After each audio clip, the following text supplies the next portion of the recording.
بسم اللہ۔ اسی طرح دنیاوی لالچ میں کوئی دینی عمل سر انجام دینا بھی شرک خفی ہے۔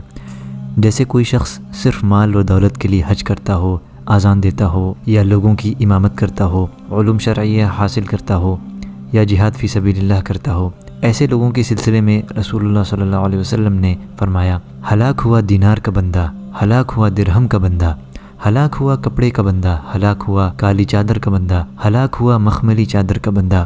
اگر اسے دیا جاتا ہے تو خوش ہوتا ہے، اور اگر نہیں دیا جاتا تو ناخوش رہتا ہے۔ علامہ ابن قیم رحمہ اللہ فرماتے ہیں، ارادوں اور نیتوں کا شرک تو ایسا سمندر ہے کہ جس کا کوئی کنارہ نہیں، اور بہت کم لوگ اس سے بچ پاتے ہیں۔ لہٰذا جس شخص نے اپنے عمل سے اللہ کی رضامندی کے علاوہ کسی دوسری چیز کا ارادہ کیا، یا اللہ تعالیٰ سے تقرب کے علاوہ کسی اور چیز کی نیت کی، اور غیر اللہ سے اس عمل کی جزا کی درخواست کی، تو وہ نیت اور ارادہ کا شرک ہے۔ اخلاص کا مطلب یہ ہے کہ اپنے تمام اعمال، کام، ارادہ، نیت میں صرف اللہ تعالیٰ ہی کی ذات کو خالص کیا جائے۔ یہی چیز حضرت ابراہیم علیہ السلام کی ملت ہے، جس کو اختیار کرنے کا حکم اللہ تعالیٰ نے اپنے ہر بندے کو دیا ہے، اس لیے کہ اس کے علاوہ کوئی دوسری چیز اللہ تعالیٰ کے یہاں مقبول نہیں ہے۔ یہی چیز اسلام کی حقیقت ہے۔ اللہ تعالیٰ نے ارشاد فرمایا، جس کا ترجمہ ہے، اور جو شخص اسلام کے سوا کسی اور دین کا طالب ہوگا وہ اس سے ہرگز قبول نہیں کیا جائے گا، اور ایسا شخص آخرت میں نقصان اٹھانے والوں میں ہوگا۔ یہی حضرت ابراہیم علیہ السلام کی ملت ہے،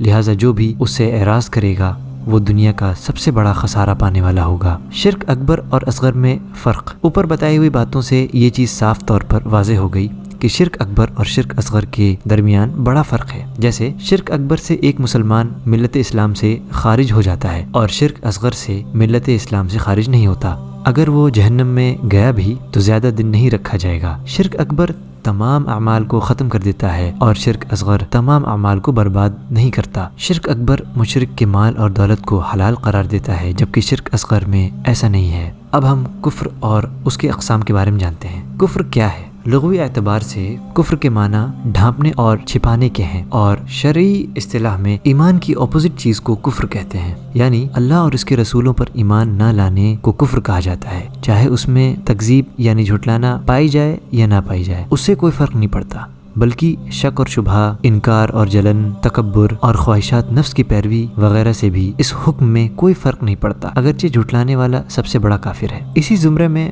وہ منکر اور جھٹلانے والا آتا ہے جو دل میں رسالت پر یقین رکھنے کے باوجود محض حسد کی وجہ سے کفر کو گلے لگائے رہتا ہے۔ کفر کی قسمیں۔ کفر کی دو قسمیں ہیں، کفر اکبر اور کفر اصغر۔ کفر اکبر سے مراد وہ کفر ہے جو مسلمان کو دائرہ اسلام سے نکال دیتا ہے۔ اس کی 5 قسمیں ہیں۔ پہلی تکذیب۔ تکذیب یعنی جھٹلانا کفر اکبر کی پہلی قسم ہے۔ اس کی دلیل اللہ تعالیٰ کا یہ قول ہے، اس کا ترجمہ، اور اس سے بڑا ظالم کون ہوگا جو اللہ پر جھوٹ باندھے، یا جب حق بات اس کے پاس آئے تو اس کی تکذیب کرے۔ کیا کافروں کا ٹھکانہ جہنم نہیں ہے؟ تکبر اور انکار۔ تکبر اور انکار بھی کفر اکبر کی ایک قسم ہے۔ اس کی دلیل اللہ تعالیٰ کا یہ قول ہے، جس کا ترجمہ، اور جب ہم نے فرشتوں کو حکم دیا کہ آدم کے لیے سجدہ کرو تو وہ سب سجدے میں گر پڑے، مگر شیطان نے انکار کیا اور غرور میں آ کر کافر بن گیا۔ شک اور شبہ۔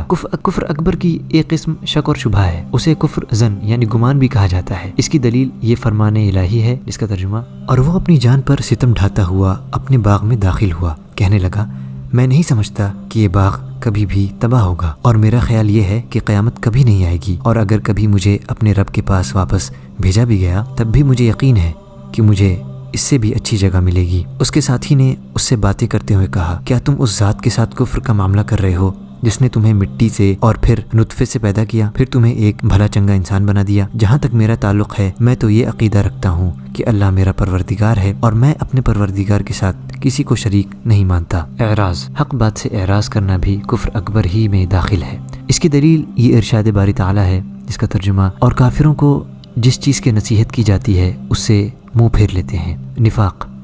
اس کی دلیل اللہ تعالیٰ کا یہ قول ہے، جس کا ترجمہ، یہ اس لیے کہ یہ پہلے تو ایمان لائے پھر کافر ہو گئے تو ان کے دلوں پر مہر لگا دی گئی، سو اب یہ سمجھتے ہی نہیں۔ کفر اصغر۔ کفر اصغر سے ایک مسلمان دائرہ اسلام سے نہیں نکلتا، اس کفر کو عملی کفر کہا جاتا ہے، جیسے کفر نعمت۔ کلام پاک میں اس کی مثال یوں بیان کی گئی ہے، ترجمہ، اور اللہ ایک بستی کی مثال بیان فرماتا ہے کہ وہ ہر طرح کی امن اور چین سے بستی تھی، ہر طرف سے رزق با فراغت چلا آتا تھا، مگر ان لوگوں نے اللہ کی نعمتوں کی ناشکری کی۔ آج کا یہ پارٹ ہی ختم ہوتا ہے، انشاءاللہ ہر 4 پارٹ کے بعد ایک کوئز ہوگا جس میں جیتنے والے کو 500 روپے انعام ملیں گے۔ اس کوئز میں 10 سوال پوچھے جائیں گے جو انگلش اور اردو میں ہوں گے، اور جتنے لوگوں نے صحیح جواب دیا ہوگا ان میں سے ایک رینڈم ونر سلیکٹ کیا جائے گا، پھر انشاءاللہ اسے انعام دیا جائے گا۔ آپ اس ویڈیو کو ضرور شیئر کریں۔ جزاکم اللہ خیرہ۔ السلام علیکم ورحمۃ اللہ وبرکاتہ۔